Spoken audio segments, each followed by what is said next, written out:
We have Grandmaster Divya Deshmukh making her way to the tournament hall with her mother, and she is going to face Vaishali, who's also going to the tournament hall with her mother. And what dedicated mothers both of them have! Like, it's incredible to see.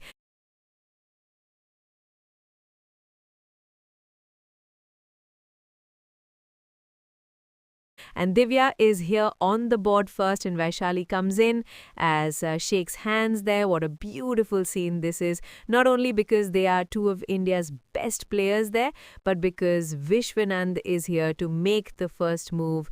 And what an occasion. The Candidates Tournament with two Indian flags there, five-time world champion, a picture perfect occasion there. And the players are ready, they shake hands, the clock begins, and this, dear friends, is the chess-based mobile app. Divya opens the game with pawn to c4. And it was interesting to see that actually Vaishali managed to guess what Divya's first move would be. E2 played, that knight to c3, and Vaishali goes for the simple Queen's Gambit decline setup with e6 and d5. Capturing the center, and Divya transposes it into Queen's Gambit declined with h6 move by Vaishali. Very interesting decision by Vaishali. Divya takes, pawn takes, and we have this very interesting Karlsbad structure where black has 4 pawns here, white has a majority on the king side, pawn to e3, c6 played by Vaishali, pawn to e3 by Divya, and now bishop d6 offering a trade for the bishop.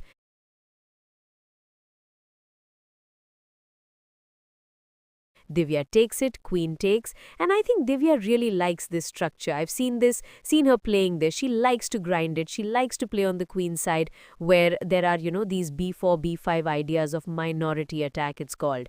Knight e7 now, planning to trade off the bishops with bishop f5.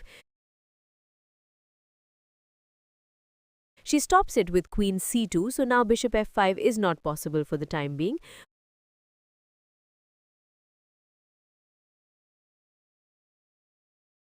Why can castle here? I think it's safe to castle. It doesn't seem likely that white will long castle and then hurl the pawns on the king side. Yeah, short castle's done.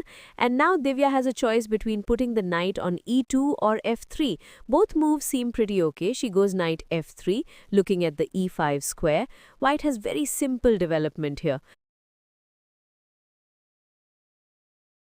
One plan could be to go g6 and bishop f5, like if you really wanted to trade the bishops. But knight d7 makes a lot of sense. Your piece was not developed, you bring it out into the center, knight f6 will come in, and Divya decides to play it very, very safe and solid with short castles.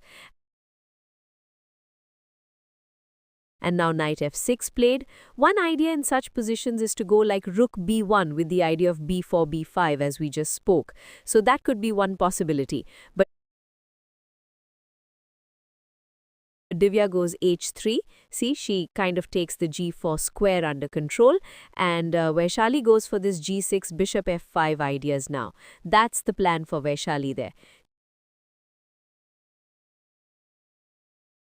g6 and rook to b1 played. Divya going for the queen side minority play, and actually Vaishali can go a5 to stop that.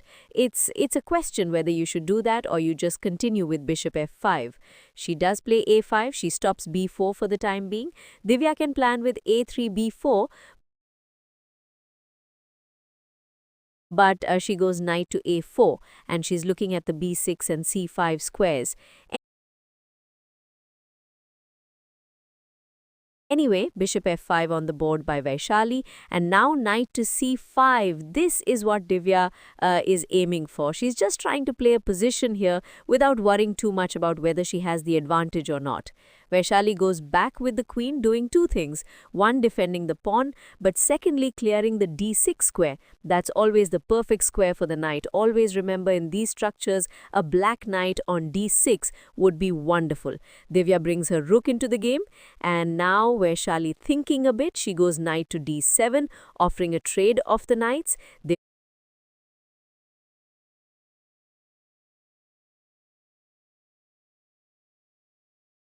Divya goes back, so you can see this knight went like here, has come back. Rook e8, and now makes the full circle back. Knight c3. So maybe now wants to go in this direction. Queen comes up to d6 again. And Divya's knight Odyssey continues, knight e2. These are the kind of games where you kind of think like, what is it that both players are trying? But you have to be alert. Like, for example, if you're not careful, bishop takes h3. Suddenly you lose a pawn. So knight f4, but Vaishali has 17 minutes on the clock. Divya has 30 minutes. Knight to f4 played, and now takes. Do you take back with the knight? That would be like 1, 2, 3, 4, 5 moves in a row with the knight. Wow. Knight takes d3, knight f5, and as we discussed, the black knight is going to d6. You have b4, Divya trying to open up the queen side. Knight jumps back to d6, defending the b7 pawn. Also looking at the c4 square, pawn to a4. Maybe now the plan is to push b5. Queen comes back to e7, and can we go b5 here? Well, because takes, and rook ec8 gives black a very good position. So Divya goes takes, rook takes a5, and now rook b4. So white is zeroing in on the b7 weakness, while black is zeroing in on the a4 weakness. Rook b1, Rook a7 played, and this is like intense game, because more than having something concrete that's happening, both players are maneuvering, playing on time, because both are almost around, you can see down to 5 minutes. She has to make 13 more moves to reach move 40, and Divya comes ahead with her knight. King comes up to g7, queen goes back to d1. And I understand what Divya wants to do. She wants to go on the king side with queen to f3. So queen e7, she goes back, queen b3. And it looks likely that the players will agree to a draw here. Divya looks at the clock, 3 minutes on her clock, 4 minutes for Vaishali. So Divya also thought a lot. She comes back, queen d1. And guys, well, we most likely will see, oh no, not a draw. Queen takes d7. Wow, Divya took the knight on d7, and she is fighting for the full point. That's Divya for you. She's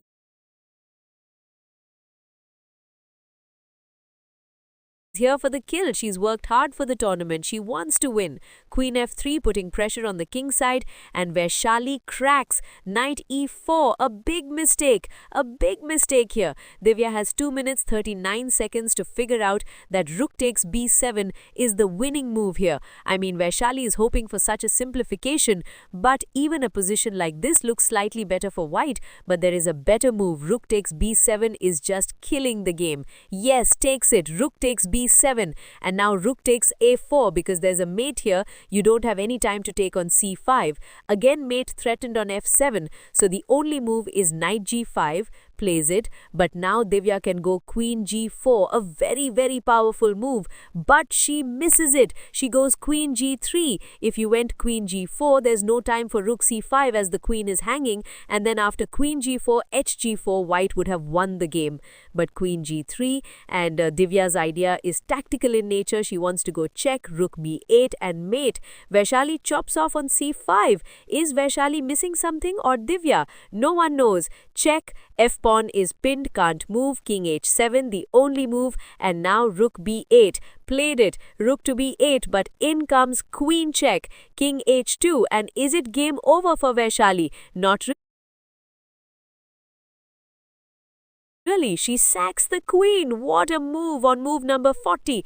G takes h3. This is incredible. Knight 4 comes into f3. I love it. I love this, what has happened. And after knight f3, Divya goes king g2. She's looking calm on the outside, but surely she's unhappy that she missed her big chance in this game. She could have beaten Vaishali there. Divya takes e5, and Vaishali, well, she's so good with these tactics, and she managed to spot it. And in this rook endgame, the players agree to a draw because it's an equal endgame. What a nice game. Well, going back to this very, very important moment, if Divya would have found the move Queen G4, she could have won here, and F5 wasn't coming. There's just enough time, pawn up position, and I'm pretty sure Divya recognized this, but she got so tempted with Queen G3 and she had 54 seconds only, so she went in here, but little did she realize that Vaishali had this Queen takes H3 trap waiting for her. A powerful game by the two Indian queens, lovely to watch.